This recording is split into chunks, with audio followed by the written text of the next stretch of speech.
Hai Sobat Happy semuanya. Kali ini aku mau ngebahas drama atau drama Jepang yang lumayan bikin penonton pada baper. Judulnya Buzzer Beat yang rilis tahun 2009 lalu. Emang termasuk drama jadul sih, tapi masih oke kok kalau kalian nonton drama ini sekarang. Soalnya ceritanya tuh masih relate banget sama kondisi sekarang ini, yaitu tentang percintaan, perselingkuhan, dan hubungan yang di PHP-in. Pokoknya drama ini cukup layak untuk dijadikan alternatif tontonan deh. Ya udah, nggak usah lama-lama, ini dia bahasannya untuk kalian. Secara umum, drama ini menceritakan tentang kisah cinta antara Riko Shirakawa yang diperankan oleh Keiko Kitagawa, yaitu seorang violis muda yang sedang berjuang masuk ke agensi musik. Dan Naoki Kamiya yang diperankan oleh Tomohisa Yamashita, yaitu seorang pemain basket profesional yang juga sedang berjuang mempertahankan karirnya. Tapi namanya juga drama, pasti kisah cinta Riko dan Naoki nggak berjalan mulus dong. Ada banyak intrik dan dinamika yang terjadi selama Riko dan Naoki memperjuangkan cinta mereka. Entah itu perselingkuhan, hadirnya orang ketiga, bahkan soal pekerjaan pun sempat membuat kisah cinta mereka naik turun. Intinya, meski drama ini cuma 11 episode, tapi isinya tuh padat banget dan dijamin bikin penonton pada baper. Untuk ceritanya sendiri, drama ini diawali dengan proses gimana Riko dan Naoki dipertemukan untuk pertama kalinya. Yaitu ketika Naoki yang baru saja bertanding tanpa sengaja berada dalam bis yang sama dengan Riko yang baru saja mengikuti audisi musik. Tapi di sini mereka belum saling kenal.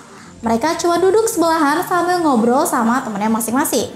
Pokoknya nggak ada tanda-tanda kalau mereka tuh punya benang merah untuk saling kenal. Ya masih kayak orang asing gitulah. Nah, kesempatan mereka berkenalan datang ketika HP-nya Naoki ketinggalan di bis. Dan udah bisa ditebak, Riko lah yang menyimpan HP-nya Naoki. Dari sini kita mulai diajak bertanya-tanya bagaimana cara Riko dan Naoki dapat saling kenal. Apakah seperti FTV di Indonesia? Yaitu misalnya Riko ngembaliin HP Naoki, terus setelah itu mereka langsung saling suka. Ternyata nggak sesimpel itu. Jalan ceritanya sedikit lebih rumit. Ya pokoknya nggak lama setelah itu, pelatihnya Naoki yang bernama Kawasaki tiba-tiba menelpon handphonenya Naoki yang ada di tangan Riko. Berhubung Riko juga nggak tahu gimana caranya ngembaliin HP Naoki, akhirnya Riko janjian sama Kawasaki buat ngembaliin HP-nya Naoki. Nah dari sini semua akar masalahnya dimulai. Ketika Riko bertemu dengan Kawasaki untuk mengembalikan HP-nya Naoki, ternyata Kawasaki jatuh cinta sama Riko pada pandangan pertama. Dan setelah speak sedikit, si Kawasaki ini berhasil dapat perhatian Riko dengan berhasil mengundang Riko ke setiap agenda klub basketnya. Entah itu jamuan makan malam, menonton pertandingan, ataupun festival basket yang diadakan klub. Lalu bagaimana dengan Naoki? Untuk saat ini, Naoki nggak punya perasaan apa-apa ke Riko meski beberapa kali mereka sempat ketemu. Soalnya Naoki sendiri udah punya pacar, namanya Natsuki. Dia ini ketua cheerleaders club, sekaligus menjabat sebagai sekretaris klub. Sebenarnya Naoki dan Natsuki itu nggak segera pacaran. Mereka malah kepikiran untuk menikah. Karena Naoki masih harus menyelesaikan sisa musim di liga, jadi rencana pernikahan mereka belum bisa terrealisasi dalam waktu dekat. Dari sini situasinya masih tampak baik-baik saja. Riko kelihatan bahagia ada di dekat Kawasaki dan Naoki pun bahagia selalu didukung oleh Natsuki. Tapi ada situasi di mana hubungan keempat orang ini berubah menjadi aneh dan sulit. Hal itu dimulai ketika Naoki mengalami cedera serius di pergelangan kaki yang membuat permainan basketnya jauh menurun. Dan karena cedera itu pula, pihak klub mengambil keputusan untuk meninjau ulang kontrak Naoki di saat rekan-rekan satu timnya sudah mendapat kontrak baru. Kondisi ini tentu membuat Naoki semakin depresi dari hari ke hari. Imbasnya hubungan Naoki dan Natsuki jadi mulai renggang. Soalnya yang ada di pikiran Naoki saat ini, gimana caranya menyelamatkan karir basketnya. Jadi boro-boro bisa mesra-mesraan sama Natsuki. Otaknya udah penuh sama urusan karir basketnya. Sama cederanya, ya pokoknya cuma ada basket di pikirannya. Makanya wajar dong kalau Natsuki jadi bingung sendiri sama sikap Naoki. Di satu sisi dia ikut merasa kasihan sama Naoki. Tapi di sisi lain dia juga khawatir rencana pernikahannya terancam batal karena ketidakpastian sikap Naoki. Nah sialnya di saat Naoki lagi pusing-pusingnya mikirin karirnya, dia memergoki Natsuki berselingkuh dengan rekan satu tim Naoki yang bernama Yoyogi. Pada momen itu Naoki merasa hancur. Ya karirnya, ya cintanya juga. Udah kena mental lah pokoknya. Makanya setelah kejadian itu, Naoki udah memutuskan untuk gak mau lagi berkomunikasi sama Natsuki. Dan Naoki juga menjadi lebih sering terlihat murung. Dan bahkan gak jarang juga dia jadi lebih senang menikmati waktu sendirian seolah-olah pengen menyingkir dari keramaian. Dan tempat favorit Naoki untuk berhealing ria adalah lapangan basket di dekat rumahnya. Di situ dia bisa bebas memikirkan masalahnya tanpa ada seorang pun yang mengganggu. Tapi secara kebetulan lapangan basket itu letaknya dekat dengan apartemen Riko.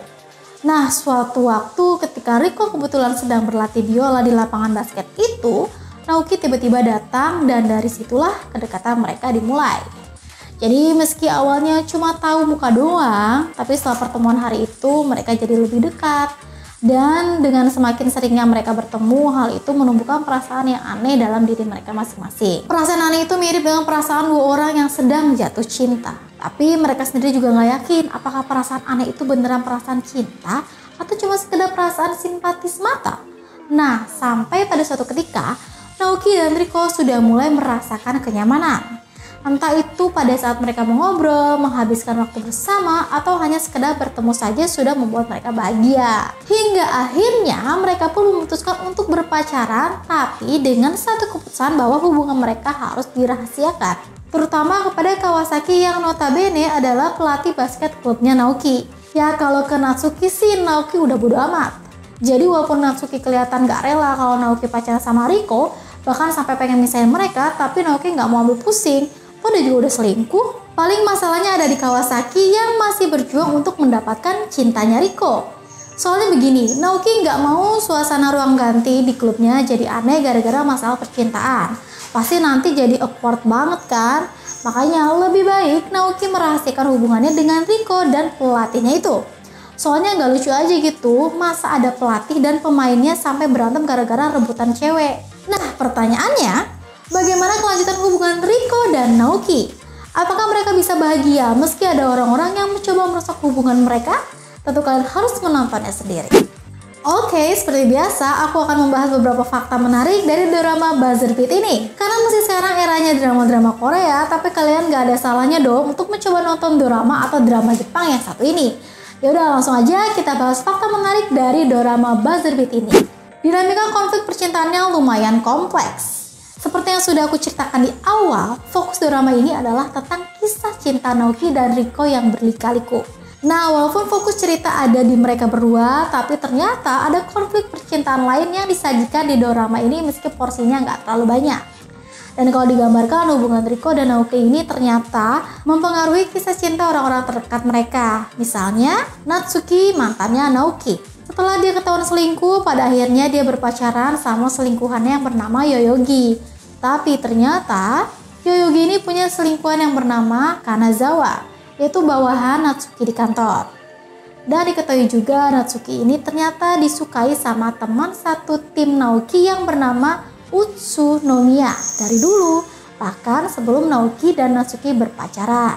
Nah, kalau dari orang-orang terdekat Riko sih, selain Kawasaki yang suka kepadanya, paling ada Mai, sahabatnya Riko, yang awalnya tuh suka sama Utsunomiya. Cuma karena Utsunomiya ini udah suka sama Natsuki, akhirnya dia jatuh cinta sama Suji, rekan satu timnya Naoki juga.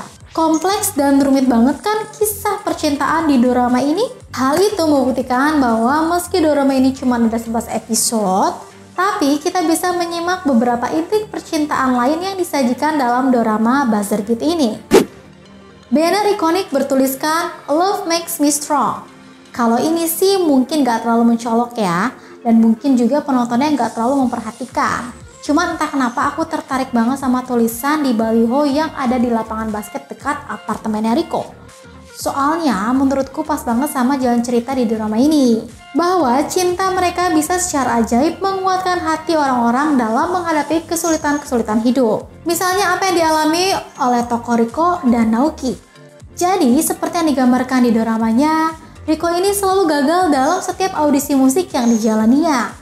Bahkan dia hampir pengen nyerah untuk bermain biola lantaran tak kunjung mendapatkan pekerjaan di bidang musik. Padahal dia selalu berusaha berlatih, mengasah kemampuan musiknya, dan terus bermimpi untuk bisa menjadi musisi yang punya karir bagus. Cuma pada ya, selama ini Riko cuma bisa bekerja paruh waktu di toko buku. Begitupun dengan Naoki. Meski sempat dianggap sebagai pembasket muda paling menjanjikan di Jepang, namun cedera pergelangan kaki membuat karirnya diambang kehancuran. Dia depresi lantaran karir basketnya terancam berakhir akibat permainannya yang terus menurun. Tapi setelah Riko dan Naoki pada akhirnya saling cinta, semangat dan harapan dalam diri mereka berkobar kembali. Perasaan putus asa yang sempat menghampiri, kemudian perlahan menghilang karena mereka selalu saling menguatkan. Ya mungkin itulah yang ingin disampaikan oleh sutradara melalui tulisan Love Make Me Strong. Jadi tulisan itu bukan hanya sekedar pajangan doang kan guys. Sosok ibu Naoki yang cantik meski nggak muda lagi. Hal ketiga yang pengen aku bahas adalah sosok ibunya Naoki di dorama ini. Entah itu karena efek make up atau bukan, tapi emang sosok ibunya Naoki ini tipe ibu-ibu awet muda yang masih cantik meski usianya nggak muda lagi. Ya buat kalian yang udah nonton mungkin bakal setuju sama aku. Soalnya emang ibu Naoki ini menonjol banget, walau peran di doramanya nggak terlalu banyak. Aku udah coba cari tahu mengenai sosok asli ibu Naoki, yaitu diperankan oleh aktris senior Jepang kelahiran Januari tahun 1964, namanya Maya Miki. Kalian bisa searching sendirilah tentang aktris senior Maya Miki ini. Maya Miki memulai karir sebagai member Takarazuka Revue, yaitu grup teater musikal paling top di Jepang yang anggotanya semua perempuan. Dia bergabung ke Takarazuka Revue pada tahun 1981. Lalu setelah malang melintang di pertunjukan teater musikal, Maya Miki memutuskan hengkang pada 1998. Setelah itu dia terjun ke industri film dengan membintangi banyak sekali judul drama, film, bahkan sempat menjadi dubber tokoh Kate Wilson di film Hachiko versi Hollywood untuk bahasa Jepangnya. Ya pokoknya aktris Maya Miki ini merupakan sosok aktris senior yang diidolakan di Jepang. Bukan cuma soal penampilannya yang awet muda, tapi kemampuan aktingnya juga udah master banget lah pokoknya. Oke, itu tadi pembahasan mengenai dorama Buzzer Beat. Gimana? Udah mulai tertarik untuk menontonnya?